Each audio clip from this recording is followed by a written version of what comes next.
G'day, wrestling mates. Welcome to the Southern Joe Wrestling Show with your wrestling mate, Southern Joe. Now, before we get into the meat of the matter, let's just straighten up and pay homage to three veteran pro wrestlers who passed away in the past week or so. First of all, the first two wrestlers are two wrestlers that I'm not that familiar with as far as seeing video of them, mainly because here in Australia, we got WWF content from WrestleMania up until the mid 90s. Jim Crockett Promotions and anything else like that, you only saw if you knew someone who would send you a tape and so forth. Um, Apart from that, anything historical we'd see through the APTA magazines or any other magazines. And also in later years when podcasts become a thing and shoot interviews and the like. So that being said, Ole Anderson, yes, I know original Four Horsemen, part of the Minnesota Wrecking Crew before that, and now historically finding out his prowess as a booker and a promoter, and someone who told both Vince and Linda McMahon where to go and how to get there. He passed away at the age of 81. He's had health issues for a while. Has a great legacy in the world of professional wrestling going back before the 80s in what they call the territory days. And yeah, big legacy that he leaves, and gave Arn Anderson his break to form part of the Four Horsemen. Apparently, Arn mentions the first time Ole laid out eyes on him, says, "Yeah, dang, we could be brothers." Second guy is the third guy to pass in the triumvirate of recent wrestlers to pass away. Is Paul Vachon, known as Butcher Vachon, the father of Luna Vachon. So any of you guys that were WWE devotees of the 90s would remember her.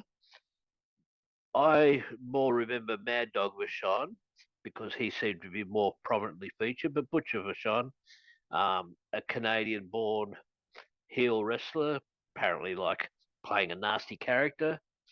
Had some notoriety in America. Once again, didn't really see anything of him except for pictures and articles in the APTA mags and so forth back in the 80s. But the third guy that passed away, I do know, seen a lot of him, is Virgil. Mike Jones, who originally was Soul Train Jones in the territory days of the mid to late 80s, before he became the manservant come bodyguard for Ted DiBiase, the $1 Million Man, in the golden era of the WWF, which is now known as the WWE, of course. And he was the silent, muscular type, could work quite well, and he did a good job as being the bodyguard of what they call the heater for the $1 Million Man.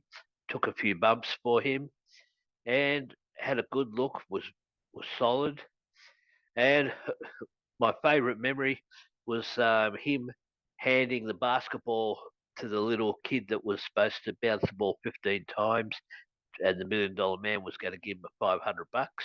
And of course, being the heel that he was, $1 Million Man, DiBiase kicked the ball away from him just as he was about to reach the 15 mark. But to all three of those guys, rest in peace, and thank you for your contribution to wrestling. Before we get into the meat of the matter as well, got to make an admission. I did have this video up and running previously, about 24 hours or just under 24 hours ago, taken it down basically because I found there were some technical issues with the episode. I've addressed those, and I know what's better to do. I keep saying I'm learning as I go. I'm a one-man show, having a lot of fun though, and I hope you guys have fun as well. So let's get into the meat of the matter. We're up to episode 7. And the thought came to me while listening to some of my favorite wrestling podcasts. Well, I'd like us to have a two-way conversation and discuss what we'd like to see in wrestling and, what our likes and dislikes are. The decision became embedded in my brain when a guy named Biff replied to my posting on a wrestling Facebook page when I was promoting the Montreal Screwjob episode that I uploaded last week as we record. Biff's very quote to the thing was, "Wow, nothing more current to talk about?" Okay. Now, even though I have talked about the Vince McMahon saga, All Elite Wrestling's current woes and how I believe they can be tweaked, the evolution of the finishing maneuver from way back when and how it pertains to today's wrestling. Okay, so this guy's entitled to his opinion, and you might agree with that or disagree with it. All feedback is very welcome because basically it's like with athletes. When they lose a contest, it's from that loss that they learn the most. So, Biff, if you've given this episode a go, I was sincere when I said thank you in reply to your comment on the Facebook page. So, I'm going to ask some questions of you guys. Some will be obvious, some not so. Now, please type out your replies in the comment section below, and let's see what we can go. And spread the word about this YouTube channel. This show, I believe, is very different. Now, I've been remiss not to mention my older content that I have on this channel. I started this channel as a way to keep stuff that I recorded, because I've been recording for this passion project, and I hope that we can all enjoy it together. But I've got old scenes from both wrestling and comedy favourites of mine from my old VHS collection. And before there was even an internet, let alone YouTube, I used to love saving my favourite scenes from different TV shows on VHS. These have always given me a smile, and I know that it's copyrighted content, so I'm not going to make any money out of it, but I just want you all to enjoy that stuff nonetheless as you check out my videos. So on with the episode. Firstly, now, which wrestling company do you guys prefer? And what is it about that company that makes you prefer them to other product? Or are you the type of fan that consumes more than one brand? And what brands do you support? And to what level do you support them? Do you go to live shows? Do you buy the merchandise? And if so, do you wear that merchandise like t-shirts and caps and that when you're at a non-wrestling event? Or if you're out and about in the streets?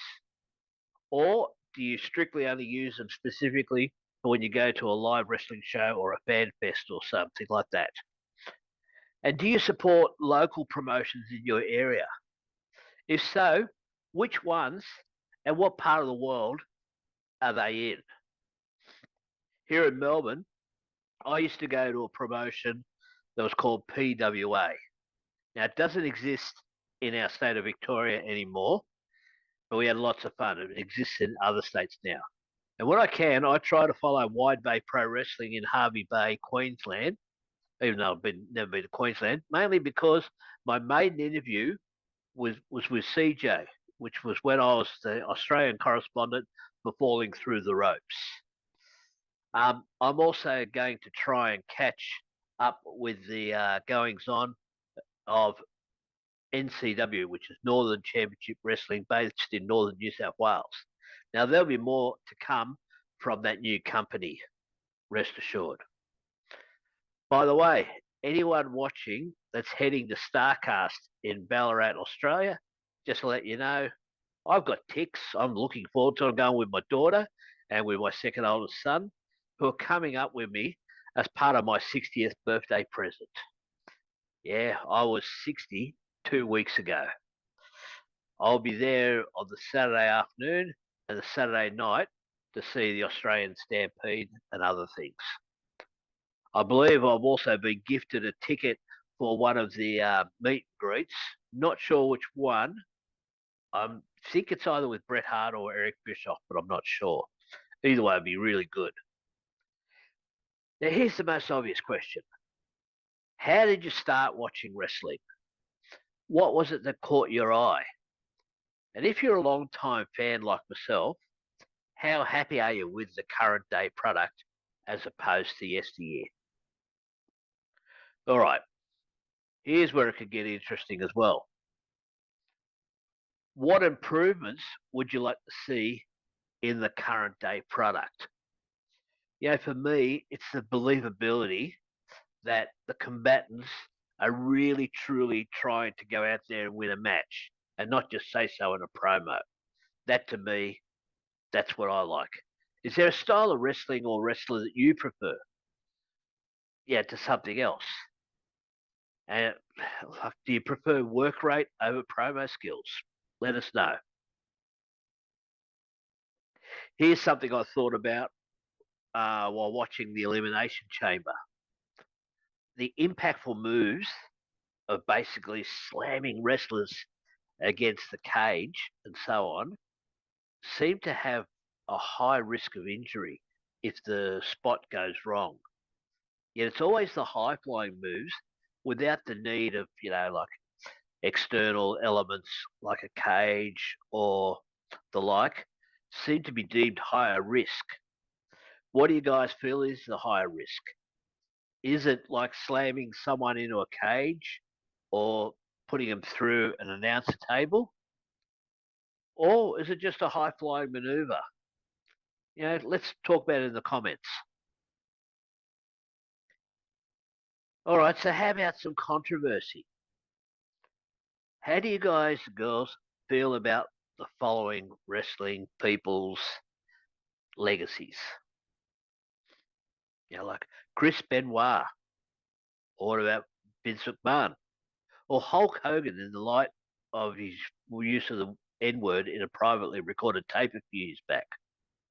What about Brock Lesnar or Marty Jannetty? Now, some of you may not be so familiar with Marty Jannetty's post wrestling activities. If not, Google his stuff and then maybe make some comments about what you think. What would be the minimum offence for you to not see someone honoured anymore?